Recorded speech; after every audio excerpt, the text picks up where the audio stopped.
Dívida é sempre ruim?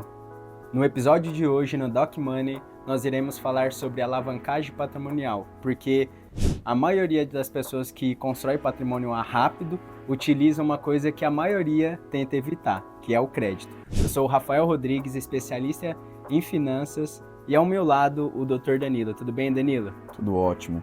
Esse tema é um tema bem polêmico, né, Rafa? E aqui a gente está num formato diferente, né? Tá meio que como que chama? Talk show. Eu sempre falo errado as coisas, né? Então, até se você gostou desse formato, deixa aqui nos comentários, né? E dê uma sugestão de conteúdo também, que a intenção é essa, trazer bons conteúdos que vai ajudar na sua vida financeira, né? Sim. Hoje a gente vai falar sobre alavancagem patrimonial, né, Rafa? Exatamente. E quais são os instrumentos que a gente utiliza para fazer isso, né? Exato. Falar sobre dívida e falar sobre dívida boa, dívida ruim, se necessariamente toda dívida é ruim ou não, né? E como que a gente troca uma dívida ruim por uma dívida boa, né? Dá para fazer esse tipo de operação também. Exatamente. Né, até para a gente introduzir aqui, eu separei alguns temas. Da onde que vem, né, que dívida é ruim? Né? Porque se a gente olhar alguns bilionários, né, empresas, né, sempre tem uma dívida ali, tem que nem brinca, né, tem um boleto ali para pagar. Uhum. Eu acho que da onde que vem, né, que dívida é ruim? Eu acho que dívida é ruim só quando a dívida é pouca, né?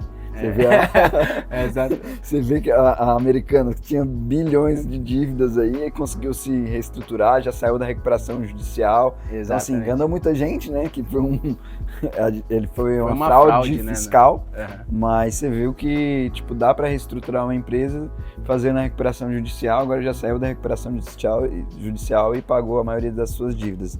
Então, assim, a dívida é ruim quando você não sabe trabalhar com ela, né? Exato. Eu acho que a dívida é ruim quando você entrou na dívida sem estratégia, né? Exato. Quando você não escolheu estar nela. Exatamente. Então, por exemplo... Não foi uma coisa consciente, né? Parcelei o cartão de crédito e não consegui pagar. Não conseguiu pagar por quê, né? Sendo que você deveria ter o controle das suas finanças para saber quanto que entraria no mês que vem, e aí você sabe se vai conseguir pagar no mês que vem ou não. Então é bom entender aqui, né, que a gente tem que separar o que é dívida boa e da ruim, né? Uhum. Vou até te perguntar, Rafa, você tem dívida? Opa! Eu também tenho. Então, a minha dívida hoje é uma dívida que eu pago, eu já vou falando logo, né? Que eu pago juros menor do que a taxa Selic. Exato. E isso faz com que o dinheiro que eu tenho, né, que está investido, o meu patrimônio que está investido, renda mais do que a dívida que eu pago. Exatamente. É igual o médico, por exemplo, que tem fiéis. Compensa, Rafa, pagar o fiéis? Não compensa. Muitos têm juros zero, né? E quem não tem juros zero... É 3% ao ano. E mesmo que não tem, dá para entrar com o advogado e rever isso também. Sim.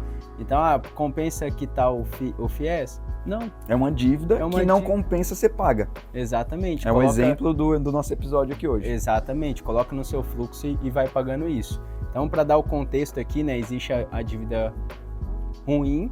O que é a dívida ruim? É aquele cartão de crédito que você gastou mais. Que você não se planejou para não pagar. É aquele cheque especial que você entrou porque gastou mais do que ganha. Uhum. Essa é a dívida ruim, né? Aquela dívida que é com passivo, né? O que é o passivo? Aquilo que tira dinheiro do seu patrimônio, né? Aquela dívida que você fez porque foi indisciplinado, né? Descontrolado financeiramente.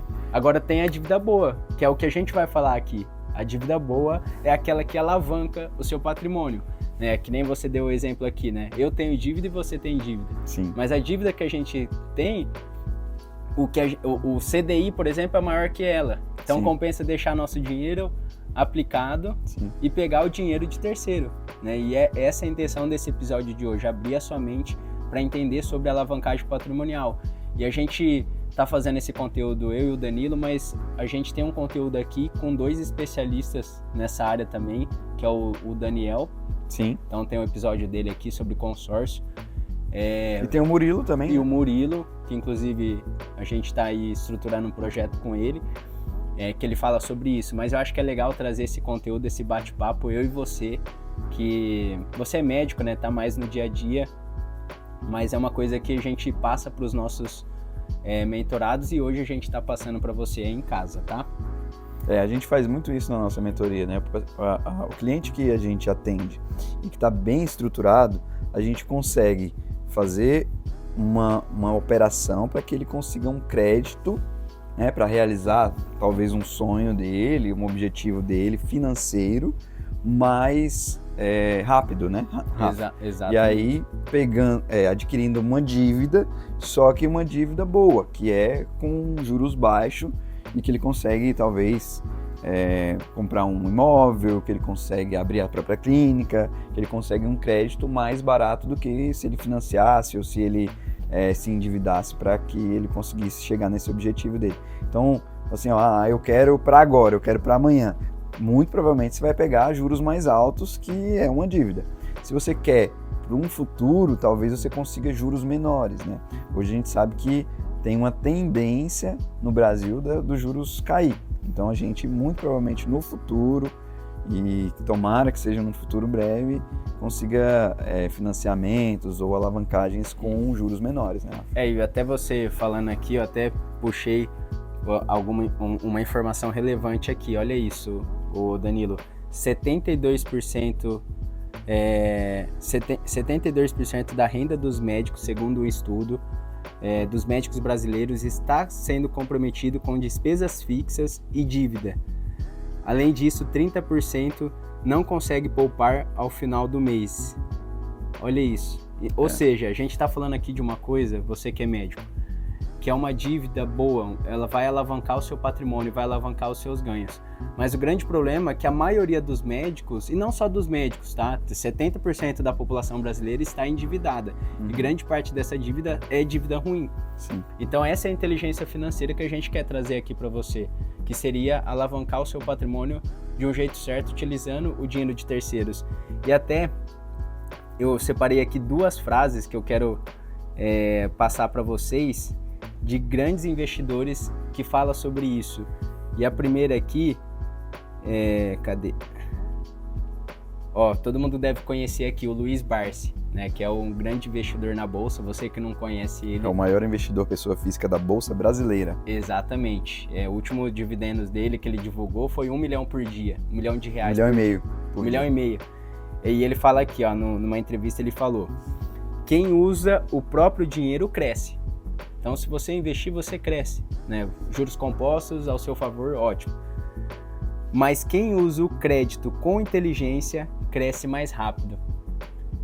Olha isso. Então, ele que é um investidor da bolsa, ele foi poupando, mas ele entendeu que se ele usar o crédito com inteligência, ele consegue alavancar o patrimônio dele. Sim. E tem aqui o Robert Kiyosaki. Isso, Kiyosaki. Que é o autor do Pai Rico, Pai Pobre. Exatamente. Ele fala aqui, os ricos usam dívida para adquirir ativos e os pobres usam dívida para comprar passivos, que é o que a gente está falando aqui. Exato. Então compra aquele carro, acabou de sair da faculdade, compra aquela BMW do ano, compra aquela Mercedes. Isso, gente, é passivo.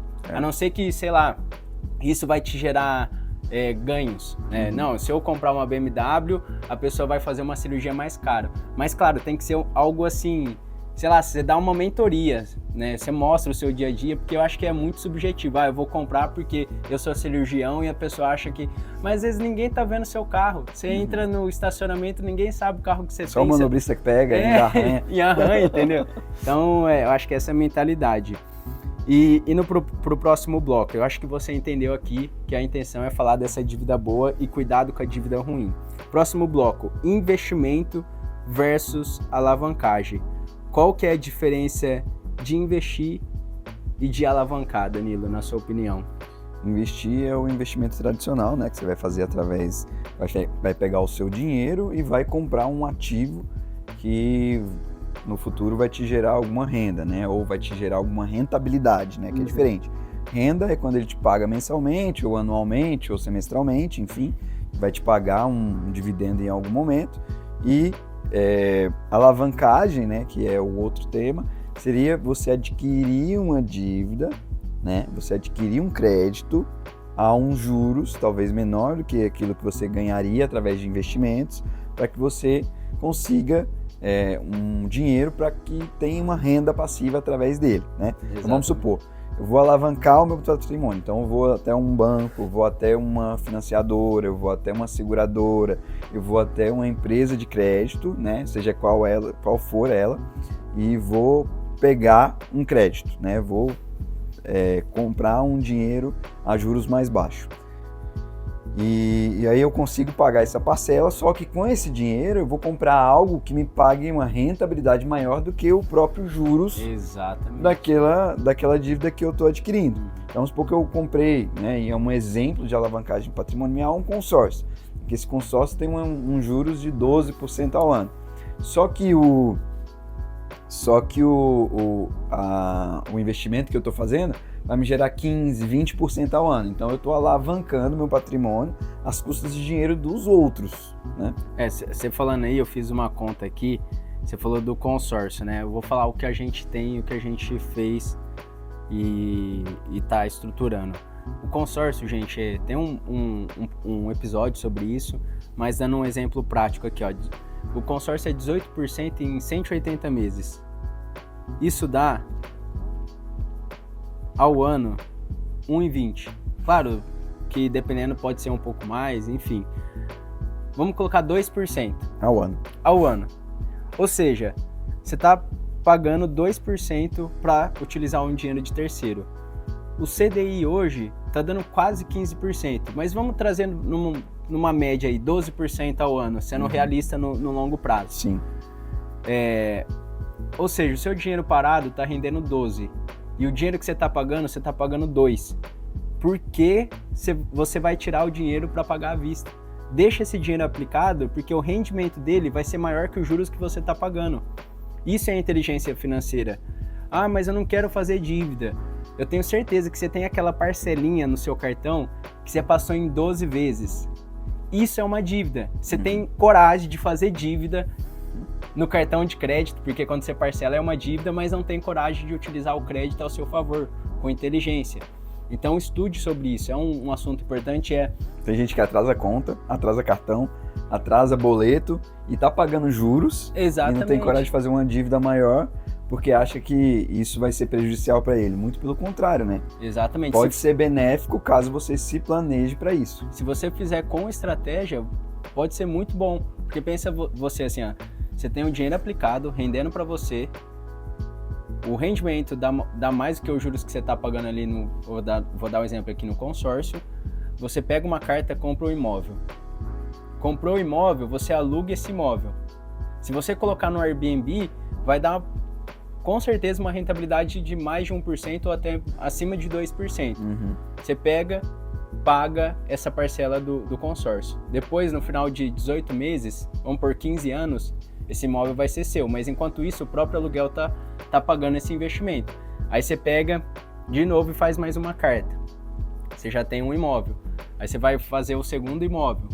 Vai fazer a mesma estratégia. Inclusive uma estratégia que a gente utiliza no escritório é fazer o rendimento da carteira de investimento que está aplicado, pagar a parcela do consórcio.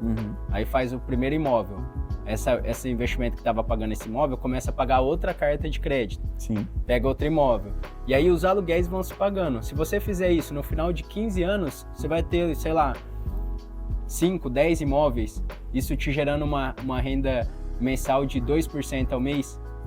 Então a gente fala que quem planeja isso, pensando no longo prazo, eu não estou falando de agora, mas pensando na aposentadoria, 10, 15, 20 anos, no final de 15 anos vai estar tudo pago. Sim. Ele vai estar com os imóveis, trabalhando ali no Airbnb e tudo mais. Ah, eu não quero ter esse trabalho, então contrata alguém, né, para administrar.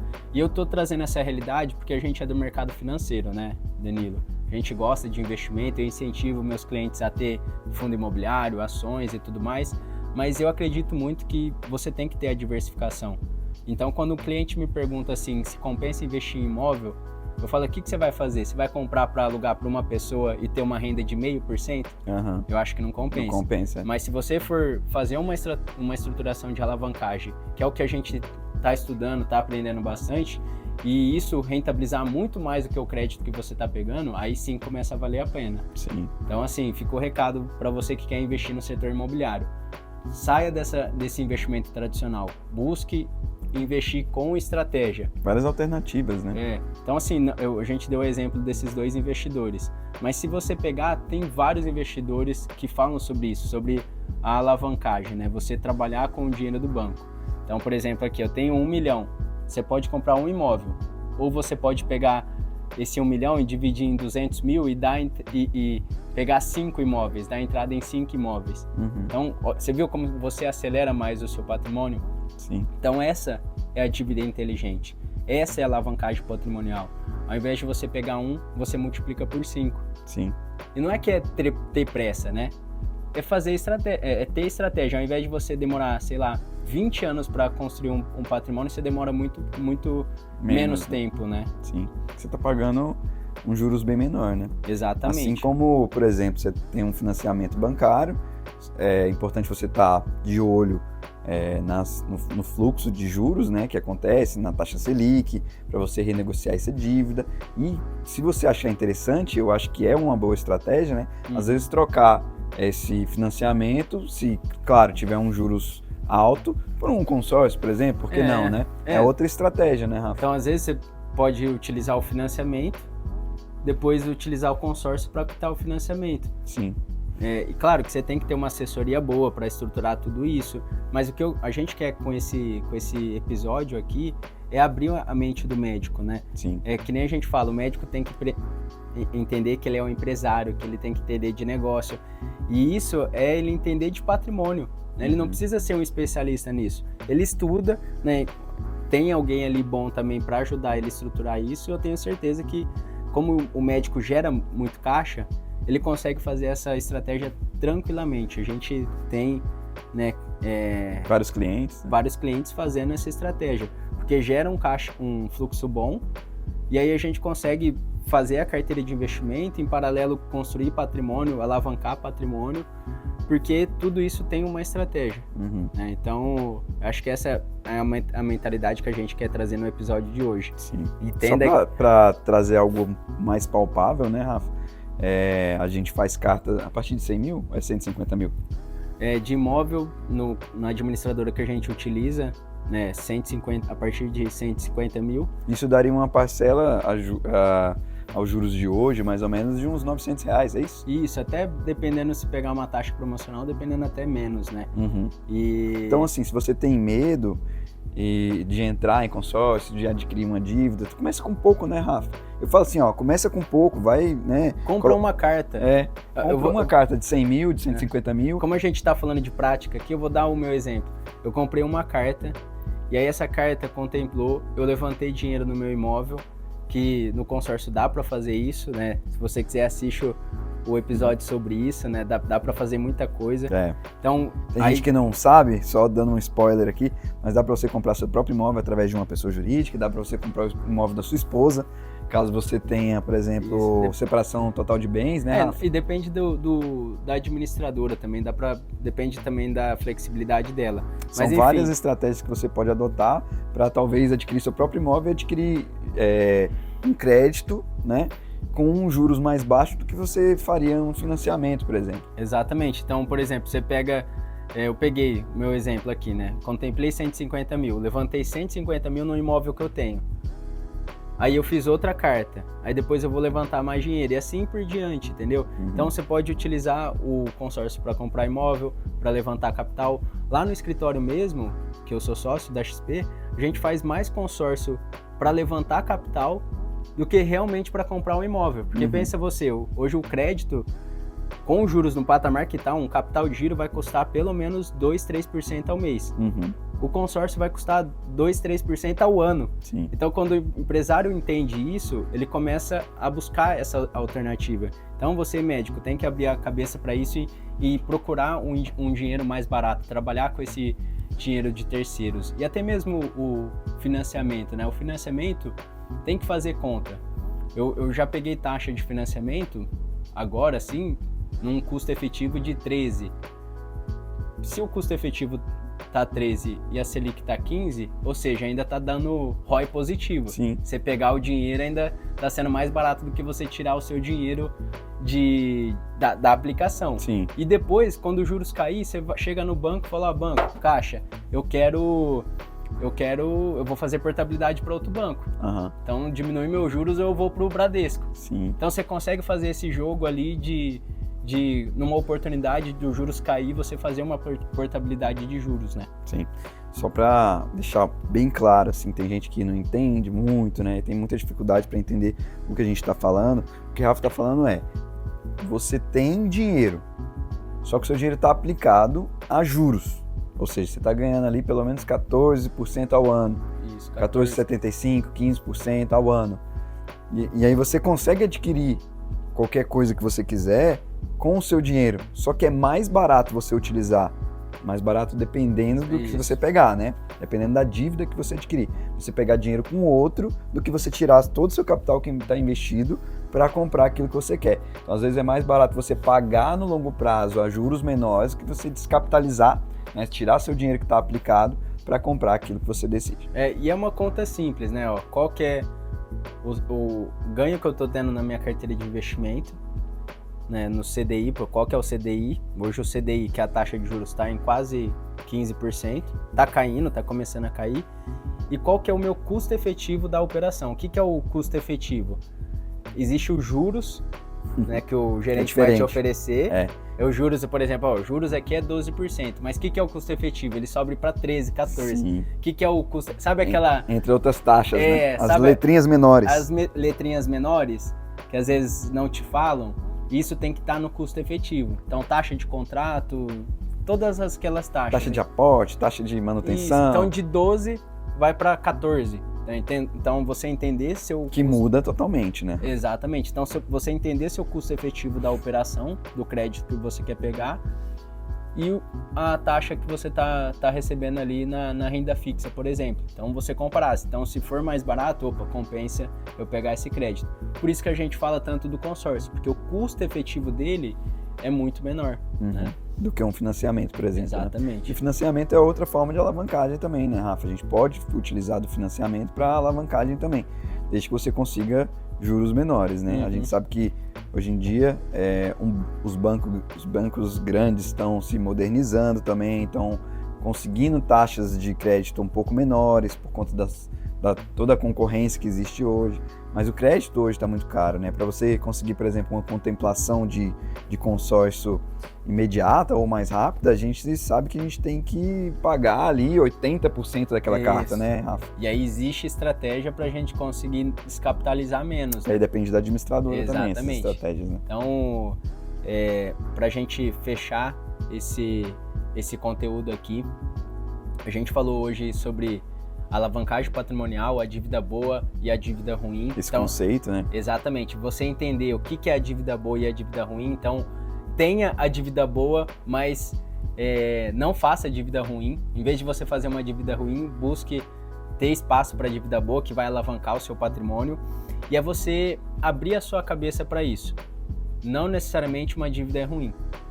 Se você pegar vários milionários aqui no Brasil, lá fora... Todo mundo tem dívida, né, Rafa? Todo mundo tem dívida, né? Porque eles sabem utilizar o dinheiro de terceiro. Então, a seu favor. Exatamente. Abrir a sua cabeça, estudar sobre isso, buscar um profissional para te ajudar. Você pode buscar a nossa orientação e, às vezes, começar aos poucos, né, Danilo? Que nem a gente foi começando, entendendo, aprendendo. O primeiro consórcio que eu peguei era de 20 mil. Exatamente. Então, ir quebrando essa crença, né, que tem, né, de que dívida é ruim, não necessariamente, porque eu tenho certeza que se você pegar esse conteúdo, assistir o conteúdo lá de consórcio, assistir o conteúdo do Murilo, que ele fala sobre isso, né? Alavancagem, Murilo OPM. Dias, que ele fala sobre gerar renda com imóvel, né? Eu tenho certeza que, sei lá, em 5, 10 anos, se você utilizar a alavancagem ao seu favor, você vai construir muito patrimônio e muita renda passiva. É isso aí, pessoal. Já segue o canal. 90% das pessoas que verdade. assistem O não outro a gente seguem esqueceu, o hein? canal. Então já segue, encaminha esse conteúdo para quem você acha que precisa ouvir essa mensagem. Coloca lá nos grupos de plantões, né, Rafa? Exatamente. E é isso aí. E compartilha com quem você sabe que precisava escutar esse conteúdo. O Rafa gosta de terminar com uma frase, vou deixar ele terminar e vou falar a minha também. Exatamente. Você tem que lembrar uma coisa na sua vida como médico. Você estudou demais. Eu tenho certeza que você estudou bastante para estar aqui. Mas você não pode passar perrengue. Então, estude sobre alavancagem patrimonial, gere renda passiva, uma renda que lá no futuro não dependa do seu esforço. É isso aí, pessoal. Cuidar da sua saúde, do seu dinheiro, é também cuidar da sua saúde. Muito obrigado e até o próximo episódio do Doc Money.